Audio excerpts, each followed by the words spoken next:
Good morning. Good morning. Uh, we're here to talk about, you just got your PhD, right? Yes, I did. Right. We're not going to we'll just call you Stephanie. Okay. That's your name, but we're not going to give your Okay. other I information. appreciate that. Uh, and so we're here to talk. I thought it'd be interesting to talk about what it takes to get a PhD because I had some misconceptions, right? I thought get your bachelor's, you get X number of hours, you get your master's, you get some more hours, get a PhD, you get some more hours, but that's not really it, That's is not it? quite it. Yeah, No, it's a little yeah. different. Okay. Before we get there, let's do, just give your background, your educational background. So, for somebody thinking about a PhD, they can they can look and see, where they are, at least compared to what you did. Okay. Uh, Now, before we get started here, your mom has two siblings, right? Yes, she A does. brother and a sister. Yes. Which one's your favorite? Are they both pretty great? I would say I have one favorite uncle. Oh, okay, okay, that's good. That's good. You did well on that question. Which one's better looking? um, I don't know how to answer that one. All right. You were homeschooled, right? I was homeschooled. Yes. Tell us about that. Well, I was homeschooled, and my mom had a different system to do homeschooling, I think, than probably what's very common now in the 2020s.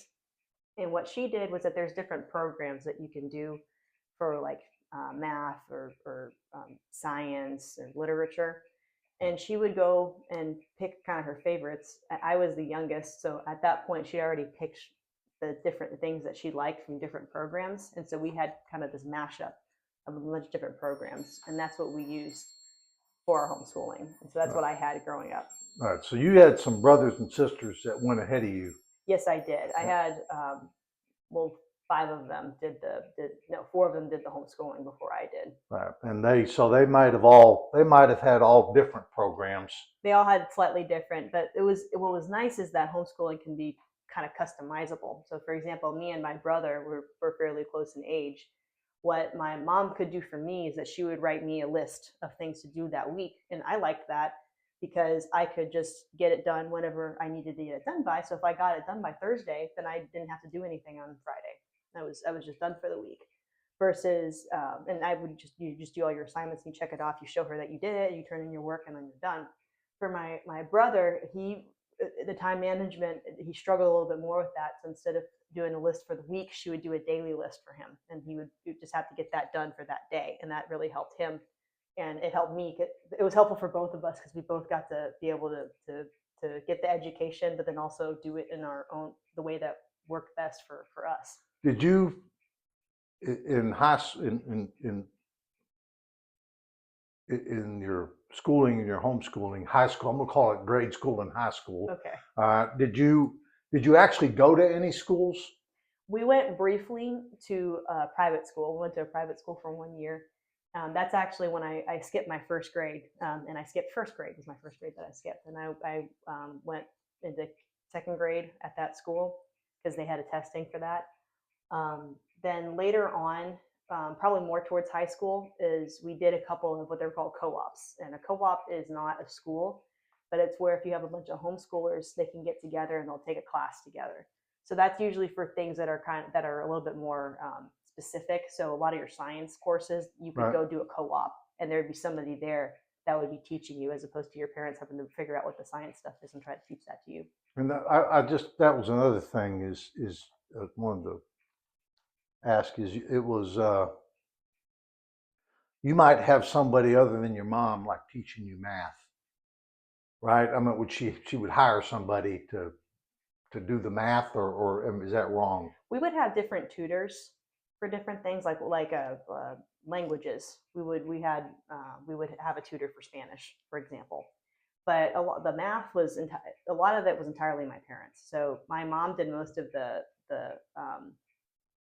I don't want to say artsy, but like the writing, the literature, and those kinds of things. And my dad did with us grammar and math, and that was what he did with us. Um, we also would have for math specifically, what he would go through us after we did whatever sets. He would go through what we got wrong and work through that. But before we did the lesson, we'd have a video that was part of the curriculum. That was part of that set for that lesson. Is that there'd be a video of a teacher and they would be teaching you the math, and you'd watch that and do your homework set, and then I'd go work with my dad. So we had tutors for some things, but a lot of things were just my parents. But it was very little. There was no public schools at all involved, right? No, we didn't. We did not go to public. I did not go to public school. Yeah. Do you ever wish you did? No, No. not really. There's some things where it sounds like, oh, that would have been interesting to have experience, but in general, I'm so happy. I'm very grateful that we were able to do what we did as far as education. I liked the flexibility and the freedom. All right. So what came after? I assume you graduated, right? Did you have to take a test to get your high school diploma? What did you do? I took the SATs, but that was not for like to graduate high school. You didn't have to do that. But I wanted to go into university. But that was my like first and only standardized test was I shouldn't say first and only, but first standardized test was the SAT. So that was interesting. I'm having to go to a public school and try to figure out. Well, how do you know you're done then? I mean, if you finish all the books, you got all the books that are labeled 12th grade. You work through all of them, and then you're done. But the next step in my academic journey, I guess, was I did a little bit of community college, but then after I graduated high school, I went into a university, and I went to the University of Dallas. Now you did some college courses. I mean, I'm calling it high school, but during the homeschooling process, you did some college courses at the community college. Is that right? I did. It was a dual. You could do dual credit, which is you were in high school, but you were getting credit for both high school and college, doing a college course. So I took about a year's worth of. I had about a year's worth of credit due to dual credit going into my freshman year of full-time college studies at the University of Dallas. At University of Dallas. Yeah. When did you start there? I started there in 2017, summer of 2017. And what was your major? I majored in biology. At University of Dallas, it's a small liberal arts school, so they didn't have a whole lot of different science degrees, but what they had was a very, very good foundation, and I really appreciated what they did for that. The other thing, because it was more of a liberal arts school, they didn't encourage a lot of multiple choice. So a lot of the exams, even for the science, you had to actually write out your answer. You couldn't just like circle the bubble. So that really helped you get an understanding of what you were talking about, because you had to be able to write it out. You couldn't just circle. Now, going into college, are you one of those people that you've always known what you wanted to do, and so I mean you knew since you were 2, you knew what you were going to do, or are you one of the people that had no clue what you wanted to do when you went in? I really had no clue what I wanted to do going in. I knew I did kind of process of elimination of some things that I found more or less interesting, and so then I ended up in biology. But initially I wanted to do physical therapy. Then I wanted to be a doctor, and then ultimately, right before I graduated, I decided, you know what, I'm going to go to graduate school. So right before I graduated, I took the GRE and I applied to UT Dallas, and I was accepted. And so I went right from undergrad into graduate school. And that kind of very, very last minute decision. I still really didn't know ultimately what I wanted to do, but I thought that for whatever I needed, I was going to need a graduate degree. So I decided to go that direction. So you spent, because you had a year of credit, you spent 3 years getting your undergraduate degree in the University of Dallas, right? Yes, I did. Okay, and so it ended up being in biology. It ended up being in biology. And I have a note here about an O'Hara program. That What, was what, when I first applied to University of Dallas. There uh, was a that was like my first full time college experience was the O'Hara program with the University of Dallas, which was a chemistry program, and that took place the summer before your freshman year. So the summer before my freshman year, I was in this program where you could do 8 hours of chemistry over the summer. So it was the classes and the labs. So that was a fun, nerdy summer that I spent doing chemistry. I think you actually lived over there, right? I did. I lived on campus and got to interact with my classmates and be doing labs till late in the night. Now, you've had another interest throughout all this, right? I'm talking about the dance, Yes. right? So you've been dancing throughout this whole period. Yes, I was very so I one of the things that was another thing that was nice about homeschooling was that it had the flexibility where I could go and pursue all of my siblings were able to go pursue interests that we had. And mine was dance. I really liked tap dancing. And I got to spend a lot of time doing that because I got my work done. And then throughout my entire college experience, both undergraduate and graduate, I was able to dance a lot, and I actually got to start teaching during that time. So basically, my entire time in higher education, I was also being able to work, and that's something I really liked doing. So that was nice. I was going to say, that seems like it might be a pretty good outlet. I mean, It to was. have It was. something else. Yes, it was a good creative outlet and physical thing you could do at the end of the day. So you have to think about uh, whatever you're supposed to be thinking When about. did you start teaching in this timeline? I started teaching in 2017, 2018. I may have like subbed a couple times before then, but I think when I like had my own classes was about that time. You still doing it? Still teaching? I am not as much as I used to. There was some point in there where I was teaching at 5 different studios and on the weekends for a company while I was doing school. So I'm not doing that anymore. All right. So you went to University of Dallas undergraduate and for your graduate and for your master's. I went to University of Dallas for my undergraduate. I went to University of Texas at Dallas. Okay, Tech for UTD. UTD for my master's and for my PhD. Okay, and what was your master's program in? My master's program, both my master's and my PhD programs were molecular and cell biology. So it was the same department for both of them. How did we end up in that department? In undergrad, there was a molecular biology course, and that professor, I really liked that course first of all, but that professor also was somebody that really I had a relationship with, and he really encouraged me to pursue graduate school. So, and he was a molecular biologist. So I thought, okay, well, let's try this. And UTD had a program, so I applied. How long to get your master's? It took a year to get my master's, but the master's is still like the undergraduate, where it's more based on credit versus based on your productivity. So for your master's, I believe it's 36 hours of courses that you had to take, and like a certain number of lab hours or something. So I took that. I got all the credit, and I got it pretty fast. I got it in a year. All right. So the master's was like I think of the undergraduate, Yes, right? you You got get so many hours for undergraduate. You have so your many hours, degree, certain classes you have to take, right? certain like electives that you can pick from, but you have to take at least a certain number of these. And then there's a couple like presentation things that you had to do Right.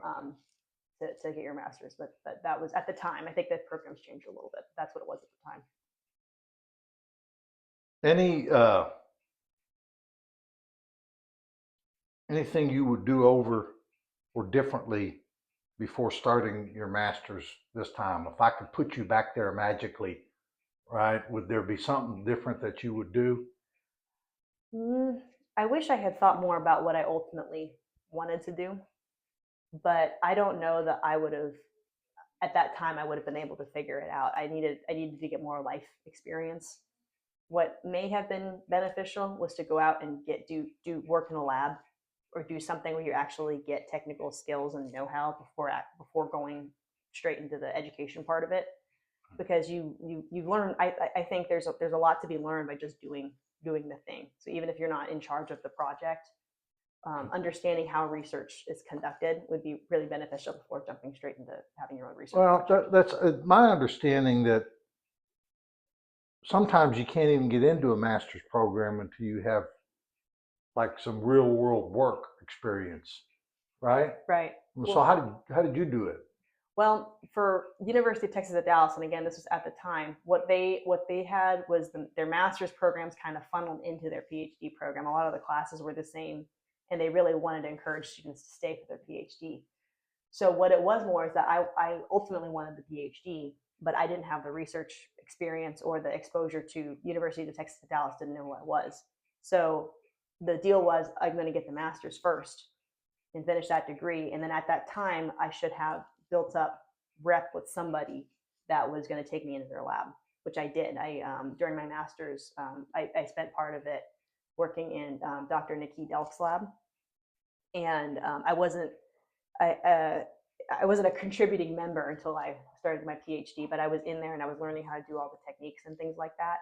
And so she knew who I was, and she said, "Yes, I'll take this student." And so then the PhD program was going to accept me after that. So I had a little bit of Now, experience. when you went in for your master's, did you already know? Were you already thinking PhD, or were you just thinking it's something to do until I figure out something else to do? You understand the question? Yes, I was thinking PhD, but it was also I was having to build up experience before going into the PhD. But that was also a time for me to say, do I really want to do this? And my time doing research, that little bit of time that I got to do research before I started my PhD, I said, yes, this would be something I would be interested in learning how to do. Get some good skills, and then go out and figure out the rest. At that time, I think I was kind of leaning towards. I think I was leaning towards I wanted to be a professor. And so to be a professor, you needed to have a PhD. So I said, okay, I'm going to get my PhD, and then I'm going to go teach. And that was my thought process at the And at time. some point, you decided that you really didn't want to be a professor. Well, that was the much later on in the PhD process. So you got your master's, you want to get a PhD. So what's involved in getting accepted into a PhD program? Well, first off is the experience. It depends on what program you're applying to. For UTD, it was they allow you to do rotations, so it wasn't necessarily that a lab had to accept you, but it looked pretty good if you had a relationship with a professor and the professor said, yes, I like this person, I would have them work in my lab in the department. So some programs you need a professor has to say you have to be going into that person's lab. UTD is not quite like that, but it looks good. So I would say making sure you have that kind of relationship with the school. Having that kind of research experience is good because you can go in. It's not you're not having to teach everybody everything. You're just teaching them how to do research, which is enough of a lesson in and of itself. And then um, what else were they looking at? You had to write a couple application papers. I think they were looking at your GPA. That was obviously a pretty big thing. But those are probably the most that's what they look at the most when you're applying. It's not like medical school where you have to tell them your life story and Right. take a million tests. But UTD also took the GRE, so that was another thing they looked at. They required the GRE. So how did you pick your PhD? I mean, what the subject or that you were going to get your PhD in? How does that work? So the general subject I picked was molecular and cell biology. That was the general degree. But when you start doing research, right, it gets real nitty gritty. So at the time, again, because I don't know what I'm doing, so I was kind of just listening to different professors talk about their research and see what sounded interesting. So I did a little bit of process of elimination again, but really what decided what lab and what project I ended up doing was the professor I just really felt a connection with because Dr. Delk, she's very direct. She's a really good presenter, so I appreciated that. She was in the Air Force, which my father was in the Air Force, so I thought, okay, I'm going to understand where she's coming from on a lot of things. And then the biggest thing for me was that I had reached out to a couple different people to be in their lab, but she was the one that responded right first. And she responded, I think, like the day of or the next day, which is unheard of in academia to be that responsive. So I said, great, I want to be whatever you're studying, I want to work with you. And that was initially the first. It wasn't even so much the topic; it was just her. As far as topic goes, she just had a lot of people. It works differently in different labs. Some labs you have to go in there and you have to propose your own project. In her lab, she just had a lot of people graduate and leave, so she had a lot of projects that were just hanging. So I ended up just being slotted into a project as opposed to me having to pick a project. But again, I was happy about that because I didn't know what I wanted to do. So I was happy to say, okay, you're going to give me some work. I'm going to figure out this project and I'm going to execute upon that.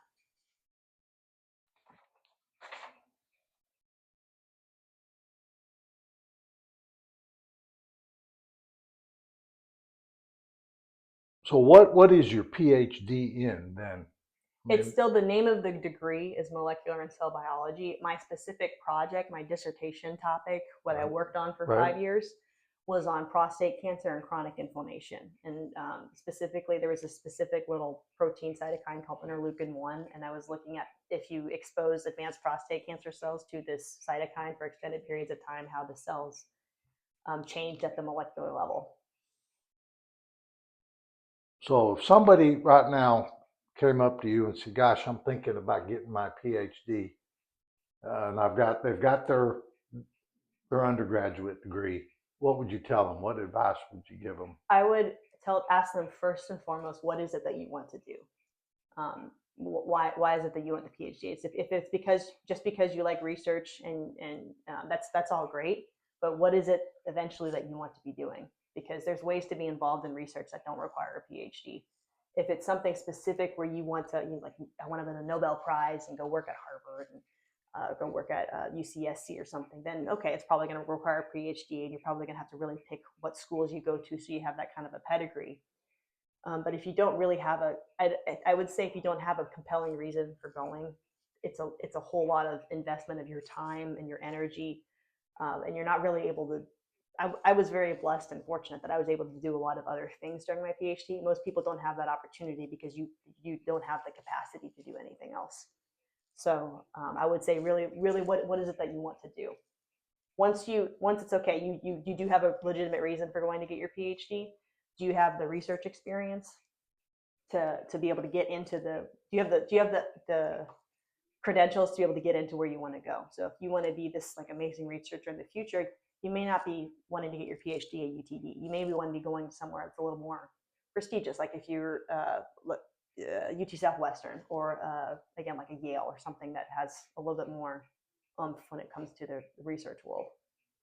But again, if you want to go into academic teaching, then UTD is probably great. You can go get your research experience, and that's okay. Nothing against UTD. It just isn't necessarily the molecular biology department isn't necessarily like the powerhouse of like molecular biology research in the country at the moment. All right, so you get into the program. Yep. How do you get out? I mean, how do you get out with a piece of paper? It's amazing. Yeah. But the way the PhD actually has a lot less specific requirements than the master's and the undergraduate degree. For the PhD, you have to take a certain amount of classes and have a certain amount of hours, like the master's. There's a certain amount of electives that you need to take that are from this order, like the master's. There's a certain number of hours you need to get in total. I think it's 72. And that can be, you can also get credit for being in the lab. So for example, I could put down like 9 credit hours and that just be my lab work. And that would count towards my final total. All that credit didn't have to be classes. Right. But other requirements for the PhDs, you had to pass your qualifying exam, which is where you present your idea for what you want your project to be, along with any baseline data that you have to your committee. You have to have a first author publication. You have to have a first author manuscript that has been accepted for publication. So you have to prove that you've expanded the body of knowledge in some way, and that some peer reviewed paper somewhere likes your work and is going to publish that out. And you have to write and defend your dissertation. The first one. Mm-hmm. How long does it take to get to that point, to get to where you figure out that you have a project? The timeline is your second year. End of your second year of PhD, you should have an idea of what your project is and some data to back you up, and that's what you're presenting. So end of your second year. So you're going in front of some professors, and you're telling them this is what I want to do. Yes, you have a PowerPoint presentation, and you say this is the what I want to do. This is the history behind whatever this project is, what work other people have done. This is what I think I have a reasonable basis for the rest of my project. Why you guys should like support me during the next 3 years of me doing this, because you're as a PhD student, they're training you, but they also have to invest a lot in you. As the school, the department, your professor. So you have to prove to them that I have an idea of what I'm going to do with this. I'm not just going to be sitting on my hands, being lazy for the next 3 years. So you've got that plan. They have to ask you questions to determine whether or not you're competent enough to be able to execute, and you know enough to be able to execute on this project. And then they say, yeah, great, go ahead and let us know if you have any questions. And so then you start on your project. Well, you've already started on your project, right? Because you have the the bare bones of what you're going to do, and then you go from there. But I will say, and this is I think true in general, the vast majority of qualifying proposals that you do, you're not going to actually be doing that project because things happen. You have to pivot. It doesn't work. You thought it was going to work. It didn't work. Like one of the things I think I presented in my qualifying exam was that they were like metastasis was going to increase or something, which is where the cells are going to move. The motility, I shouldn't really say metastasis, motility, that the cells will move more. Didn't happen. Like, okay, well, I guess that didn't work. So you got to find something else, right? So you have to pivot and be able to execute upon the next step in your project and be able to kind of look in the future, but be able to see different directions that you can go. So then after that, yeah, I was doing research. My big break, I would say the first couple of years were the hardest. I think kind of towards the middle end of my third year, that's when I finally felt like I was able to do things, and I found the thing that I was actually going to be researching. So I had already way past my qualifying exam, and I didn't know. I still was like, my project was all up in the air, but then I finally found something, and then that's what I did for the rest of my life. You got your paper published. Got my paper published. How long did that take? That took about a year and a half. That took a really long time. They usually don't take that long. That just took a long time to get the data. I couldn't get my mostly it was that there were certain reagents that just didn't work. Kept shifting. It wasn't even the cells kept changing their mind about what it is that they did, and I was like, why is this happening? Well, it turns out because the reagent wasn't working very well, which that's one of the very frustrating things about research, right? Is because we learned nothing from that. That wasn't like we expanded the body of knowledge, we figured out something different about cancer. It was just, oh, this product doesn't work. That's very disappointing when you put a bunch of work into something to try to explore the unknown, and it's just that this whatever reagent. Well, at least you know what doesn't work, right? Right. I guess that's true. All right, and so you get your paper out, and then the last thing. What was the third thing? The third thing was writing and defending your dissertation. Okay, and how long does that take? I mean, from when you start getting ready for that to. I started really working on it the January before. So the January of the year that I graduated, I really sat down. I started really writing it. When did I defend? I defended in April, beginning of April. So January, February, March, April. So I had the beginning of April. So like 3 months ish. That's how much time I took to do it. Some people take more time and some people take less time, but I was also still doing experiments at the time, which I think it's not, in an ideal world, you should just be focused on writing. But in general, I think most people's experience is that you're also working on the next thing. So you can't stop working on that just to write. You have to also be able to multitask and do the next project. They have you teaching classes? I subbed a class once, but I led like a workshop review session. But in general, my teaching experience, other people taught a lot more than I did, which for me was nice because in reality, I probably taught more than any of them because I was teaching dance. But I know that's not the same thing. But, in like actual academia, I wasn't teaching as much as other people. At about that time, though, when I did sub the classes, when I was leading the workshops, that's when I really thought, you know what, I don't want to be a college professor because it just wasn't for me. I could do it. I knew I could do it, but I didn't want to do it. So then I had to pivot. Now, do PhD students get paid? We do get paid. We get a stipend. We get tuition covered, so all your classes are covered, which is nice. So if I went into a PhD in history, I would get some kind of stipend. Yes, you get classes covered and you get some kind of stipend. It's not very much. relative to how the amount of education you probably have. Right. But it's enough so that ideally you just be focused on your research, which is what they want you to do. And you earn it, I guess. We earn it. Yeah. We 100% earn our stipend.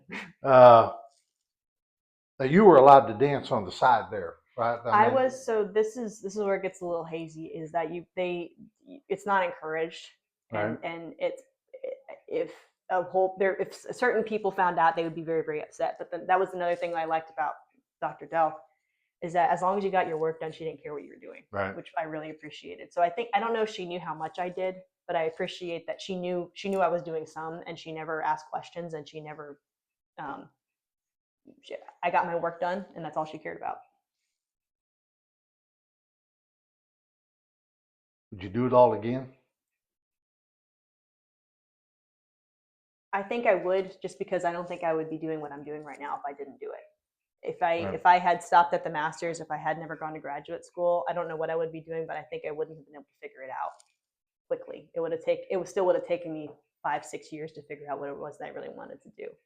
No, you got your PhD, Mhm. and then you went into the workforce pretty quick. Yes. I mean, it didn't take you a long time. Thankfully, that was something else that you have to allot time for at the end of your PhD, is job hunting. And that again depends on, do you want to do a postdoc? Do you want are you wanting to be make Mr. Big research hotshot, or are you wanting to go into industry? What is it that you want to do? So fortunately for me, I found a company like almost immediately that was hiring, and that hired me basically right away. So I didn't have to spend as much time, I think, as other people applying for jobs. Now, the 5 years, is that normal? I mean, would you tell people that if you're going to do it, allow 5 or 6 years to do this? 100%. And for PhD alone, there's some programs that take longer. 5 years is kind of the minimum. Is that right? 5 years is kind of the minimum. And then UTD, especially when I graduated, they were like, we want you out after 5 years. You're going to be done after 5 years. There's other programs where they're kind of like, whenever we decide you're done. And so you could be there in 7 years. And it just depends on if your work is satisfactory enough for them to deem you worthy of your PhD. So this isn't something that somebody's going to bang out in a couple years. No, unless you're incredibly, incredibly lucky and you have very. But even if you were lucky, they would want to keep you, right? Because you're lucky. So, right. So at least 5 years, I would plan on.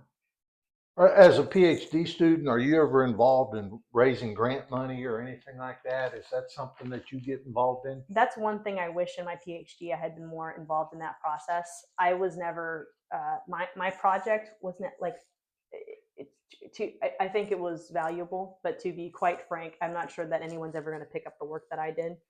And I don't think that anyone would fund necessarily the future of what I was doing, because it was significant and it was a worthy finding to report, but I don't think that it was something that was going to revolutionize the field. There was one professor that was pretty excited about it. He was very. He was retiring, but he was excited about it. He was very excited about it, but you would be asking people for millions of dollars to fund what you were going to be doing with it. And there was there was another project in my same lab where that project had so many different directions it could go in. The cells were behaving in a way that made sense and that you could explain, and that was novel.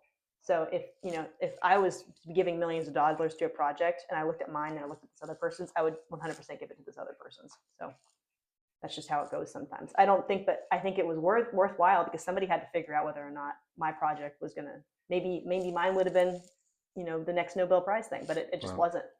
And so, but somebody had to find that out. It happened to be me.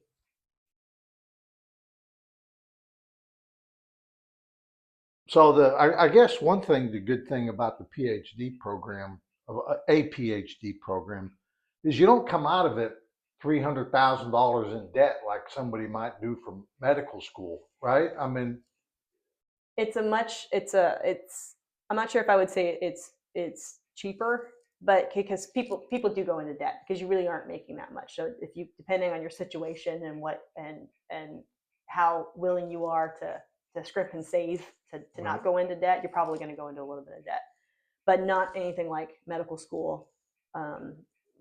would get a big graduate degrees, if you don't have a good scholarship for law school, that could be somewhere else where I could see. So it is much less debt option. Or you have any knowledge of the job market for PhDs in the sciences? Are they going to get jobs out there? I mean, you did pretty quickly. I did. I think you have to know where to look, and you have to be willing to be a little flexible with what it is that you're looking for. And you have to, I think the biggest thing is look at what you're applying to and know what you're applying to. I think employers really like it when you go into it and you know what the job is that you're applying for. I had a lot of colleagues that they said they applied to like 80 positions and didn't get a single interview.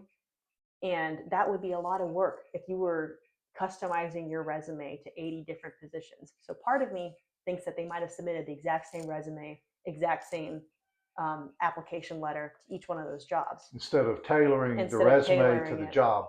Instead of tailoring it to the job.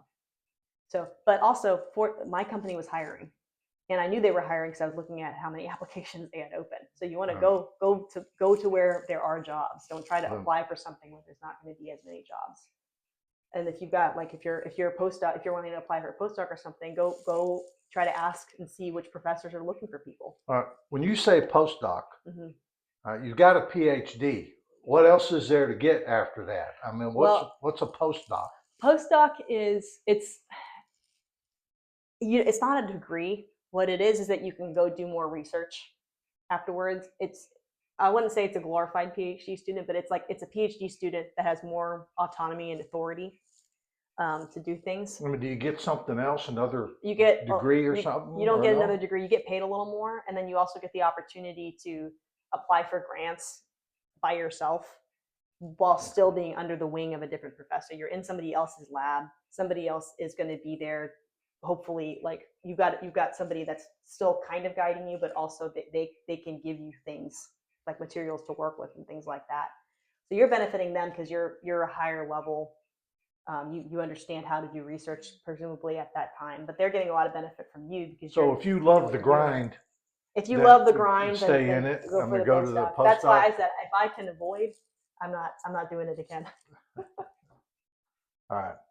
I think we've got everything. Okay. Well, thank you very much. Yeah, thank you. Thank you. That's interesting. I mean, I thought it was something different.